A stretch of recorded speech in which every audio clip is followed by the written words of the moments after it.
Good morning. Welcome each of you here this morning.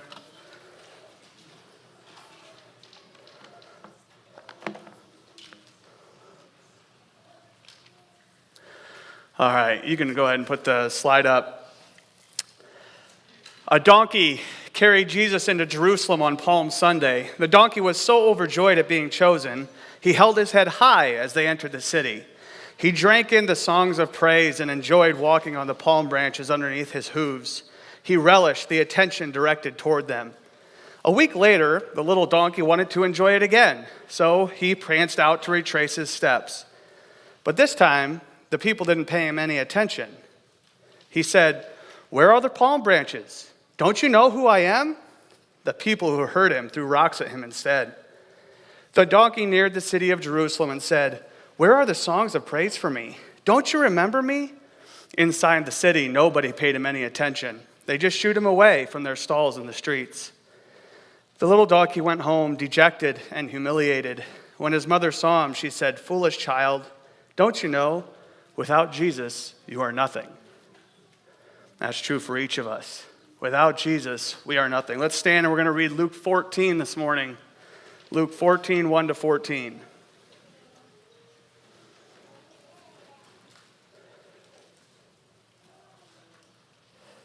Luke 14, 1 to 14. One Sabbath day, Jesus went to eat dinner in the home of a leader of the Pharisees, and the people were watching him closely. There was a man there whose arms and legs were swollen. Jesus asked the Pharisees and experts in religious law, "Is it permitted in the law to heal people on the Sabbath day or not?" When they refused to answer, Jesus touched the sick man and healed him and sent him away. Then he turned to them and said, "Which of you doesn't work on the Sabbath? If your son or your cow falls into a pit, don't you rush to get him out?" Again, they could not answer. When Jesus noticed that all who had come to the dinner were trying to sit in the seats of honor near the head of the table, he gave them this advice: "When you are invited to a wedding feast, don't sit in the seat of honor. What if someone who is more distinguished than you has also been invited? The host will come and say, 'Give this person your seat.' Then you will be embarrassed, and you will have to take whatever seat is left at the foot of the table. Instead, take the lowest place at the foot of the table. Then when your host sees you, he will come and say, 'Friend, we have a better place for you.' Then you will be honored in front of all the other guests. For those who exalt themselves will be humbled, and those who humble themselves will be exalted." Then he turned to his host. "When you put on a luncheon or a banquet," he said, "don't invite your friends, brothers, relatives, and rich neighbors, for they will invite you back, and that will be your only reward. Instead, invite the poor, the crippled, the lame, and the blind.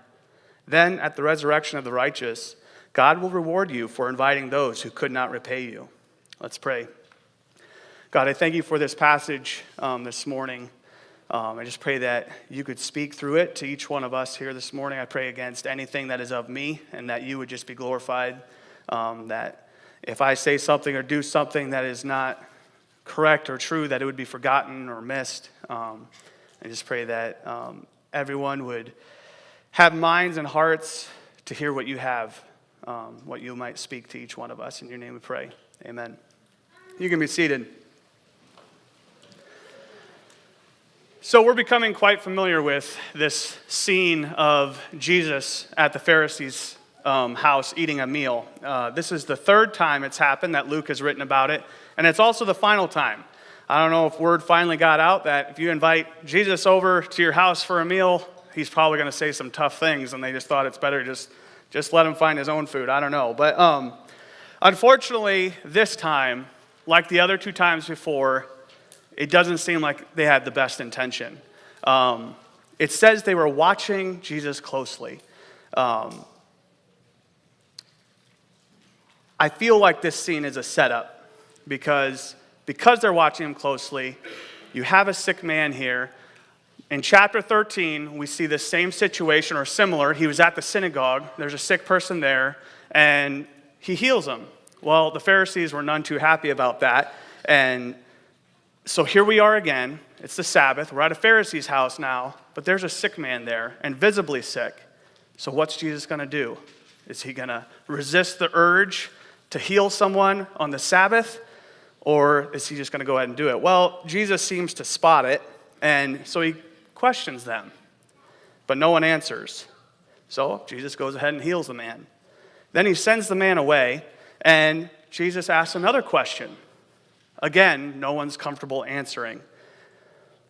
So this, we're not going to spend a lot of time here. This sets the scene for the story. Things are now tense. They're uncomfortable. Jesus has asked questions, pointed questions, and everyone's like scared to answer him. All right? And this is mealtime. No one wants to go into a meal tense and uncomfortable, but that's what's going on here.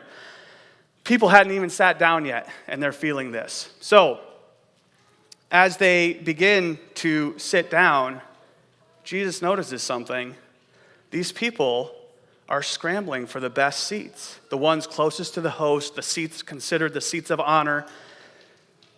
And so, as usual, when Jesus sees a problem, he uses this as an opportunity to teach, and he reminds them of Proverbs 25, 6 through 7, says, "Do not exalt yourself in the presence of the king, and do not stand in the place of great men. For it is better that he says to you, 'Come up here,' than that you should be demoted in the presence of the prince."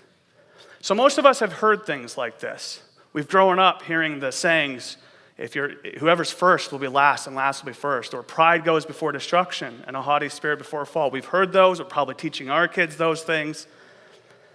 But how well are we doing at living those things out? One way that's kind of interesting to me that we see here in the story of our pride showing up is seating. Something happens when it comes to seating for humans that we get all prideful about it. We seek the seats of honor or VIP seating. When we go to a football game or any sports game, we go to a concert, a show, we go to listen to a comedian, where do we want to be? Close to the action, on the 50-yard line. Maybe not too close, but those seats. And if you go to Notre Dame Stadium, Notre Dame, you'll see the middle section up front has the better seats. Otherwise, you're sharing a bench with other people and butting elbows. But those are the better seats. Those seats cost more. We want to get close. We want to have the best seats because then we get to tell our friends about the experience. I was so close. I could have reached out and touched his shoes. I was that close. Wow. I got a kink in my neck, but man, I was close. You should have seen it. We could see the same game or the same show as anyone else, but because we were closer, our experience was so much better. It's the same way with flying. Where do you want to be when you sit in a plane? First class, right? That's where we want to be. Business class, the pilot's seat, we don't care anything but economy. We would probably sit on the wing if there was a chair out there. We just don't want to be in economy seating.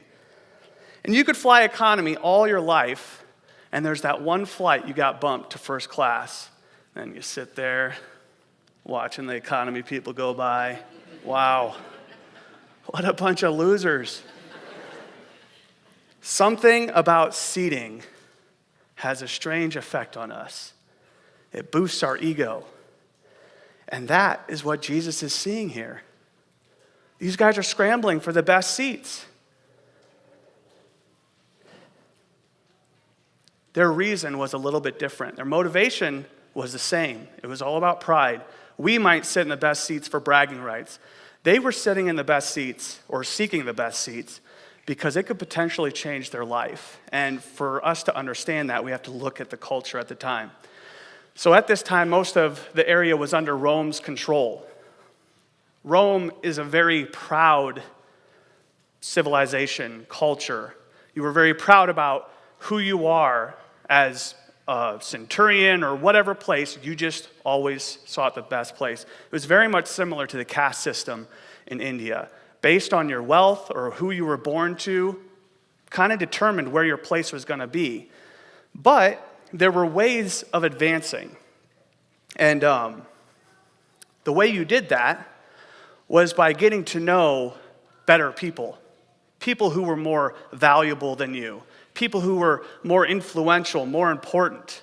if you could get to know them, and if you could get them to owe you a favor, that was going to set you up to move up a rung on the social ladder. That's how it worked. If you could build that relationship. So why are you seeking the best seat? Because so-and-so might sit right across from me. And then that could propel me higher. That's why they're seeking the best seats. Obviously, in a system like this, it's very manipulative. It's hard to trust people. And your focus on your position and your status causes a lot of pride in who you are, because now your identity is all about who you know, how you can get ahead, where I'm at currently, and looking down on the people at the foot of the table. This Roman culture was influencing these Israelites. And Jesus has a different way of looking at the situation. And it's funny because it achieves the same result that they wanted, but it's completely opposite of what we think.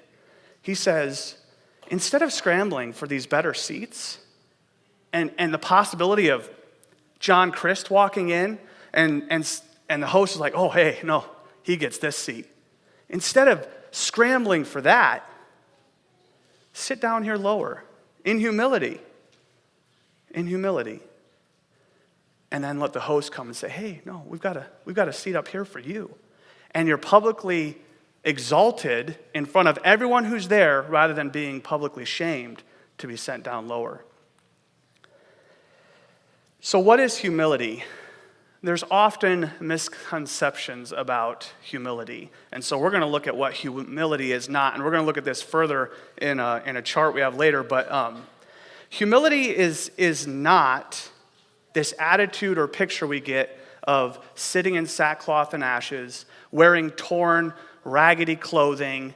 It's not staring at the ground, never looking up, and I'm worthless, I'm a piece of dirt, I don't matter to anyone. It's not self-hatred, it's not about hurting yourself, it's not low self-esteem.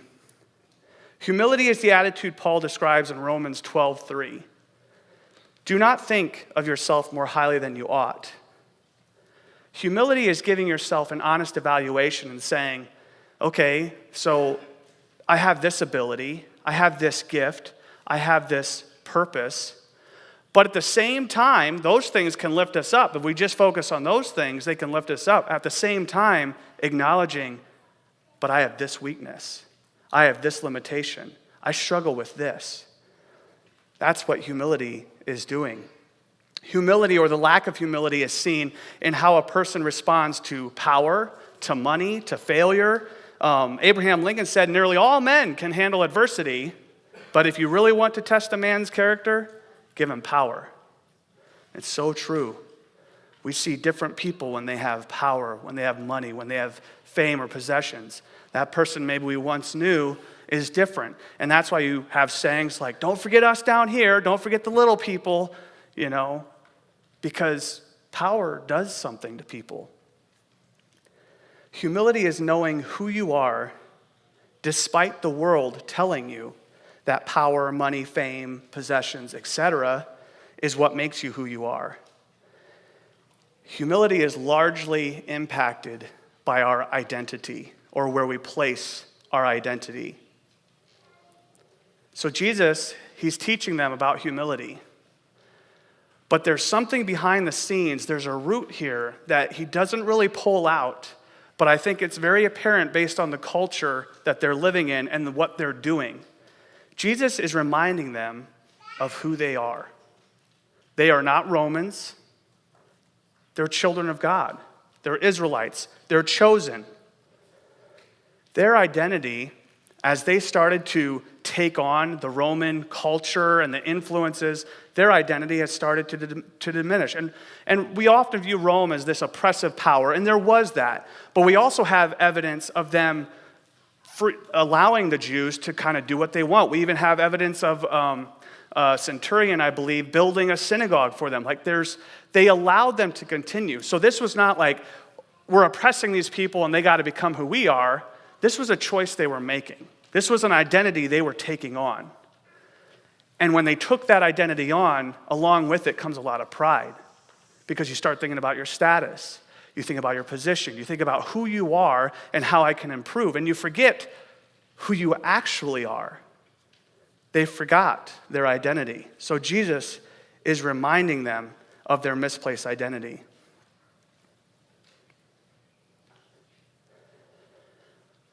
I think today our culture can and possibly has affected our identity.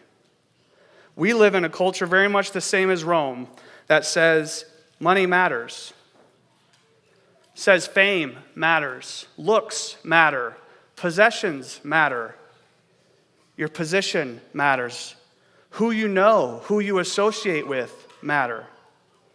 It says that your seats matter. The world tells us, strive for those things, seek those things out, and then you'll matter. Every day, we're bombarded with ads that say, you need to own this, you need to buy this, you need to get this, you need to do this. News, info, telling us all kinds of things and saying, this could be your identity. If you own this car, you could look as cool as this person. If you did this, you could look like them. If you own this, then you'd be happy. Constantly, our identity is being barraged by ads, by the news, telling us who we could be. And so we fall for it. We forget who we are. We forget our identity. We become proud of our accomplishments, our advances, our promotions, our possessions, our power, our money, our fame, and we start to place our identity in those things. And you know what happens when you place your identity in something like that? When you place your identity in something that matters to everyone else? When you screw up, when you fail, you'll do everything you can to hide it. You'll be embarrassed, you'll be ashamed, because you've lost your identity. Jesus' words to the people at the table are just as necessary for us today. True humility comes from centering your life on Christ, knowing who you are as a child of God, knowing your identity, and living in obedience to your purpose in His kingdom. Living in true humility means that our identity, what we view as our identity, will fade away. All those things that the world says, this is what makes up your identity. No, it no longer matters. Maybe you have them, but maybe you don't. Either way, it doesn't matter, because your identity is centered on Christ. So after Jesus addressed the guests, he turns to the host, who's struggling with pretty much the same thing, but his pride is coming out through his hospitality standards, who he invites. Jesus tells him, when you're inviting people to a meal, don't just invite people who will invite you back. Invite those who won't or who can't. To paraphrase, Jesus is saying, don't let the return of your investment, don't let the reward be your motivation for doing what you're doing. If your motivation is just to get back what you put in, then that's your reward. The host, Jesus says, he invited family, friends, and rich neighbors or a rich neighbor. That's who he invited. And they were all people who could and would probably return the favor. Again, we see this favor thing playing out, this Roman culture. If I invite this rich neighbor, then he'll have to repay me the favor, and I'll go to his place for a meal, and I might meet someone extra special there or someone famous there, and then if I can build that relationship, then I can move up another. It's just this ongoing process of never being content, never being satisfied. Very manipulative, very much a mess. I can't imagine living in that type of society. Always seeking what you can get from others. Very self-focused.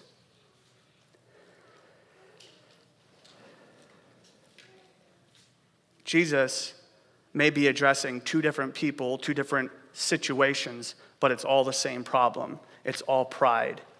Pride was the motivating factor for the host's choice of who received invitations. As the leader of the Pharisees, there are certain people who you're not going to socialize with. You're not supposed to. And we'll see that evident in the beginning of chapter 15 when they've got a problem with Jesus eating with tax collectors and sinners.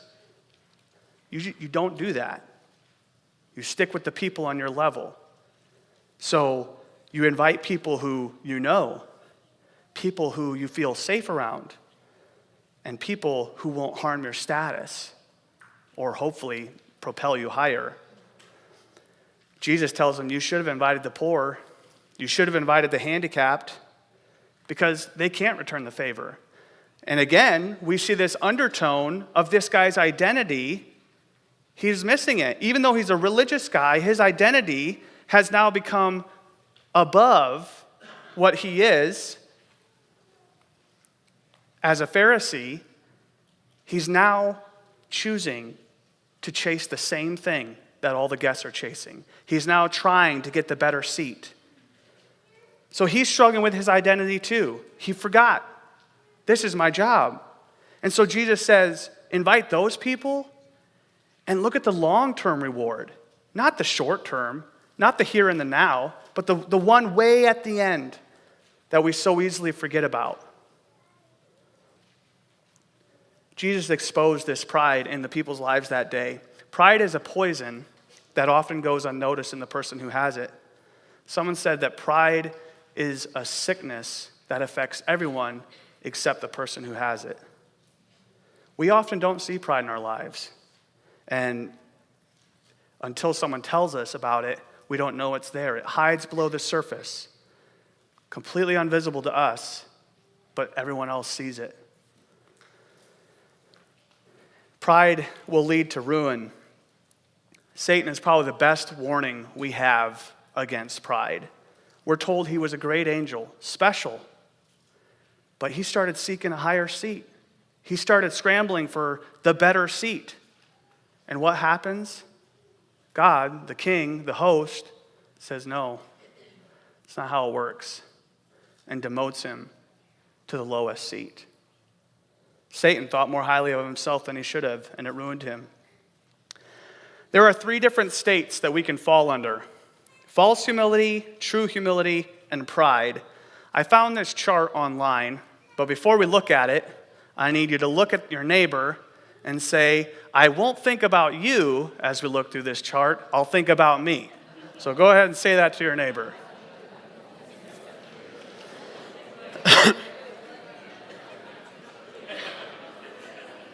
So find yourself in this chart, not your neighbor. False humility. And this chart is much bigger than what I'm going to show this morning. If you are interested in it, you can let me know and I can probably get some copies made. But false humility, thinking poorly of oneself, low self-esteem, feeling inferior. True humility is lowly of heart, not arrogant or boastful, ready to serve, teachable. And pride is vainglory, being conceited, feeling superior and arrogant. So let's look at how some of this looks for you, not your neighbor. False humility is self-defeating. It's a self-defeating mindset and poor self-image. Evaluating oneself too negatively. I'm a failure, I'm worthless, I can't do anything right, no one likes me. That's what we talked about earlier. All right? That's not true humility. That's false humility. True humility is self-forgetfulness, selflessness, not self-centered, not fearful about what others think of you, or preoccupied with self-concerns. And pride is self-conceited, thinking too highly of oneself, an exaggerated opinion or exalted view of oneself. So one thing you're going to see throughout these, false humility and pride both focus on ourselves. True humility never does. False humility is a people pleaser, does whatever others want regardless of what is the prudent or right thing to do. True humility is lowly of heart, treats everyone with respect, care, and concern, regardless of their status, position, or worthiness, not playing favorites. This is someone who's going to have a lot of friends because they make someone who may not wear the coolest clothes and the person who wears the coolest clothes feel like the same person. They make them feel valued either way. That's what true humility will do for friends. Pride is selfish ambition and the drive to get ahead of others at their expense. False humility, is overly dependent on what others think, lacks prudence to think and judge rightly. Again, it's similar to the last one. We're so focused on what others think about us that we can't even do the right thing. We'll do the wrong thing in an effort to impress someone. True humility is servant-hearted, ready to serve others, wholly for their own good without seeking personal gain. Pride treats others as inferiors or unworthy of your care and concern. And the last one we're going to look at, false humility, is fearful of correction and feedback because of low self-worth or poor self-image. True humility is teachable, receptive to receiving correction, training, and feedback. Pride is unteachable, refuses correction, and resists feedback. So those are some examples of what we might see in our own lives. Times where, we maybe play ourselves down because we're trying to be humble, but it's false humility. And there may be times where we're on the other side of the scale and we think too highly of ourselves without fully evaluating my weaknesses and my limitations. Jesus is the best example we have of true humility. Philippians 2:3-11 says, "Don't be selfish. Don't try to impress others. Be humble, thinking of others as better than yourselves. Don't look out only for your own interests, but take an interest in others too. You must have the same attitude that Christ Jesus had." Now think about this. What we've talked about this morning about the people forgetting their identity. Though he was God, he did not think of equality with God as something to cling to. Instead, he gave up his divine privileges. He took the humble position of a slave and was born as a human being. When he appeared in human form, he humbled himself in obedience to God and died a criminal's death on a cross. Jesus was God, but he was willing to give up that identity for you and for me. That's pretty incredible. He had every right to remain as God, but he was willing to give it up. That's what that's saying. Continuing in verse 9, "Therefore God elevated him to the place of highest honor and gave him the name above all other names, that at the name of Jesus every knee should bow in heaven and on earth and under the earth, and every tongue declare that Jesus Christ is Lord, to the glory of God the Father." Just like Jesus' words in verse 11 of our text, "For those who exalt themselves will be humbled, and those who humble themselves will be exalted." Jesus was willing to give up his identity. He was willing to humble himself, to come down as a slave, is what it says, to come down to suffer for each of us. And God exalted him, gave him a name that's above every other name. Jesus was a living example to these people that don't exalt yourselves, humble yourselves. And while we won't be perfect like he was, his humility is a challenge for us to also live a life of humility. As Jesus was willing to give up his title of God and his rights as God, it says that as well. It says, instead he gave up his divine privileges, his rights, his identity, you could say, for you and for me. Are we willing to give up our identity, our position as boss, as whatever it may be? You put yourself in that. Are we willing to give up our title, our position for Jesus, for something he's asking us to do? Are we willing to give up our God-given American rights? That's my son. I think I'm going to step down now. Okay. Wow, there's no coming back from that one. Okay. So, are we willing to give up that because of something that God asked us to do?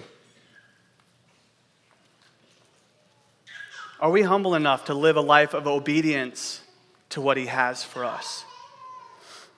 And maybe we don't view it that way, but humbleness, we have to give up our identity. All those things that we hold near and dear and precious, and that's what makes us who we are we willing to give them all up to live a life of obedience to God? In a podcast, Brant Hansen said something along these lines. We've all heard of the 5 love languages. May not know each and every one. I don't think I could say them, but we've heard of them. Brant said that he thinks God's love language is people who are willing to serve and give of themselves to people who are not able to do anything in return. It was the attitude of Jesus coming to this earth, willing to give of himself. There's no promise that people would follow him. There's no promise that he would get anything back in return, but he was willing to do it. God's love language is people who are willing to serve and give of themselves to people who are not able to do anything in return. Imagine it, doing something with 0 expectation. To invite someone to your house with 0 expectation of them ever doing anything for you. To sit at the lower seat, not expecting to be exalted, that's a false humility. To sit at the lower seat and being okay with being there. Being okay with sitting there, even if you don't get exalted to a higher seat. Our motivation, instead of pride, should be that we want to do, and we talked a little bit about this in Sunday school this morning, our motivation should be, it comes from God, and that we want to pour out his love that he's given to us onto others. It's about trusting him and his plan, that whatever he has for us, we can bless others with. This is what it means to live in humility. This is what it means to show hospitality. To do something without expecting anything. I'm going to pray, and then I think we'll have a little bit of testimony time if anyone has anything to share. So let's have a word of prayer. God, thank you for this text, and thank you for the perfect example of humility. That is a challenge for each one of us to do better in, to not allow the culture around us to change our identity and impact our humility or our pride. I pray that we could each, whether if we're wrestling with it right now, that we could find our identity in you, that we could center our lives on you and know that that's all that matters. Thank you for all that you do for us. I pray that you would be with us the remainder of this service and as we go